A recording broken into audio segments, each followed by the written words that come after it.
கிறிஸ்துவுக்குள் அன்பானவர்களே, இந்த நாளிலும் தியானத்துக்காக எடுத்துக்கொண்ட கர்த்தருடைய வார்த்தை கவனமாக இருங்கள். இதுதான் நம்முடைய வெற்றிக்கான ஒரு வழியாக இந்த நாளிலும் இருந்து கொண்டிருக்கிறது. பொதுவாக நமக்கு எல்லாருக்கும் தெரியும், தீப்பெட்டி நம்ம எல்லாருமே அந்த மேட்ச் பாக்ஸ் நம்ம எல்லாருமே யூஸ் பண்ணியிருப்போம். அந்த மேட்ச் பாக்ஸ் ஃபுல்லாக, அந்த தீப்பெட்டி ஃபுல்லாக குச்சி இருக்கும் பொழுது கொஞ்சம் அசால்ட்டாக கொடுத்தோம். ஒன்று வேஸ்ட் ஆனாலும் பரவாயில்ல, ஏன்னா நிறைய இருக்குதே, அந்த மாதிரி இருக்கும்.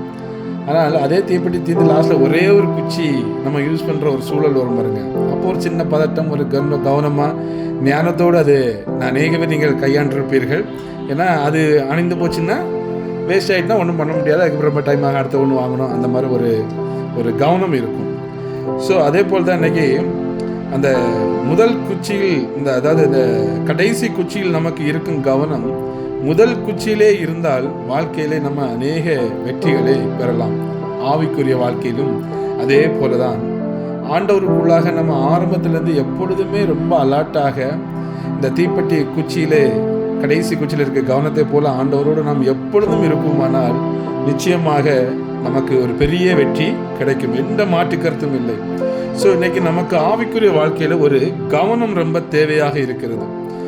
வேதம் இதை குறித்து என்ன சொல்லுகிறது என்று பார்க்கும் பொழுது, கவனமாகவும் விழிப்புடனும் இருப்பது பற்றி வேதம் பல முக்கிய அறிவுரைகளை நமக்கு வழங்குகிறது.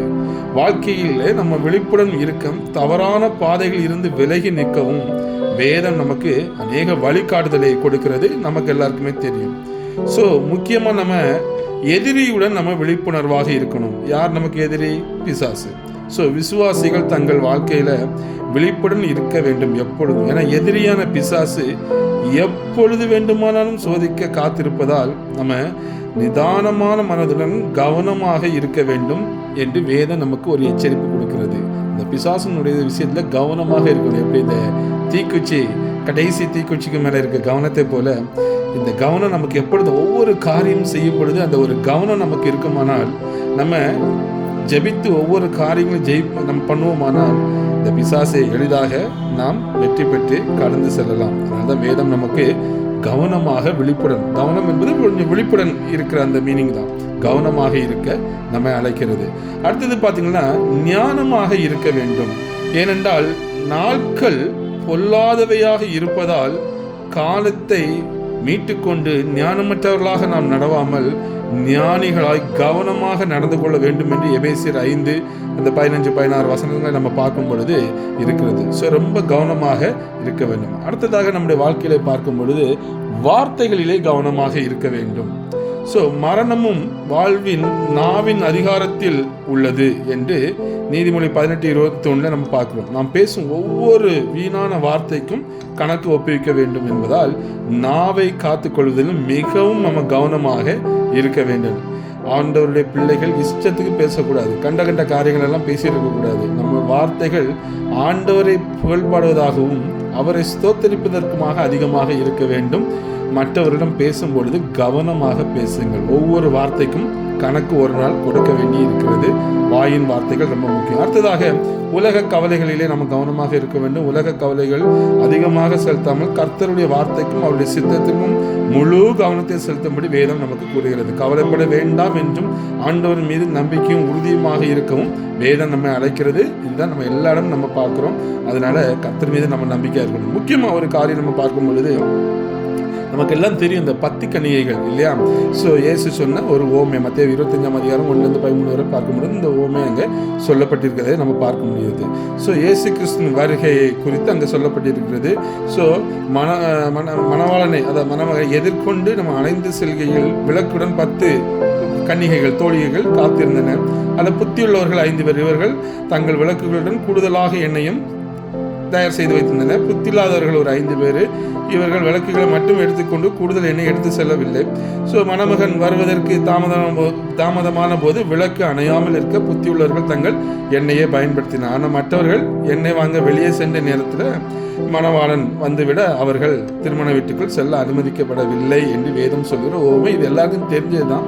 இதில் நம்ம கவனமாக இருக்க வேண்டும். கிறிஸ்தவ வாழ்வில் ஒவ்வொரு நிமிஷமும் ஆயத்தமாகவும் கவனமாகவும் இருக்க அழைக்கப்படுகிறோம். ஏனென்றால் இன்றைக்கு இது சொல்லுகிறோம் என்றால் கடைசி நாட்களிலே காலம் கூட கடைசி நாட்களிலே நம்ம வாழ்ந்து கொண்டு இருக்கிறோம். அதனால ரொம்ப கவனமாக ஒவ்வொரு நிமிஷமும் நம்ம வெளிப்புடன் இருக்க அழைக்கப்படுகிறோம். ஆண்டோட வருகை எப்பனாலும் இருக்கும். அதனால நாம் கவனமாக இருக்க வேண்டும். அதனால தான் முதல்ல ஒரு எக்ஸாம்பிள் சொன்னேன். இந்த தீக்குச்சி நம்மகிட்ட ஒரே ஒரு தீக்குச்சி இருந்து அந்த தீயை நம்ம கொளுத்தும் பொழுது எவ்வளவு விழிப்புணர்வு, கவனம், அது வேஸ்ட் ஆகிடக்கூடாது, அணைந்து போகக்கூடாதுன்னு எவ்வளோ ஒரு கவனம், முக்கியத்துவம் கொடுப்போமோ, அதே போல் இன்னைக்கு ஒரே ஒரு தீக்குச்சி தான் நம்ம வாழ்க்கையில் இருக்கிற அந்த எண்ணத்தோடு கிறிஸ்தவ வாழ்விலும் ஆவிக்குரிய வாழ்க்கையிலும் அந்த மைண்ட் செட் எண்ணம் இன்னைக்கு ஒவ்வொரு நிமிஷம் நமக்குள்ளே இருக்குமானால், ஆண்டவர் எப்போனாலும் வந்துடுவார் என்ற எண்ணத்தோடு நான் செயல்படுவோமானால் நீங்களும் நானும் புத்தி உள்ள ஒரு கன்னிகையாக இருக்க முடியும். கல்யாண விருந்திலே நாம் அவரோடு செல்ல முடியும்.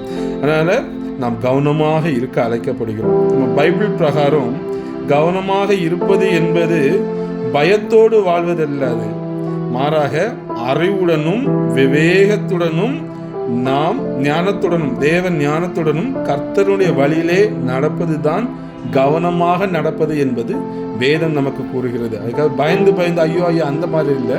ஞானத்தோடு விவேகத்தோடு நம்ம அறிவுடனும் நாம் இருக்க வேண்டும். ஆண்டோடைய வருகையை எதிர்நோக்கி கொண்டு இருக்க வேண்டும். ஒவ்வொரு காரியத்திலும் ஆவிக்குரிய வாழ்க்கையிலே விழிப்புடன் இருக்க வேண்டும். இது இருக்கும் பொழுது என்ன ஆசீர்வாதம், எல்லா சூழலிலும் நாம் வெற்றி பெற முடியும். இந்த கவனமாக இருக்கும் பொழுது அது வெற்றிக்கு நேராக நம்மை கூட்டி செல்கிறது என்பதை நாம் அறிந்து கவனத்தோடும் விழிப்புடனும் கர்த்தருக்குள் இருப்போம். கர்த்தர் தாமே இந்த வார்த்தைகளை ஆசீர்வதிப்பாராக. ஆமென்.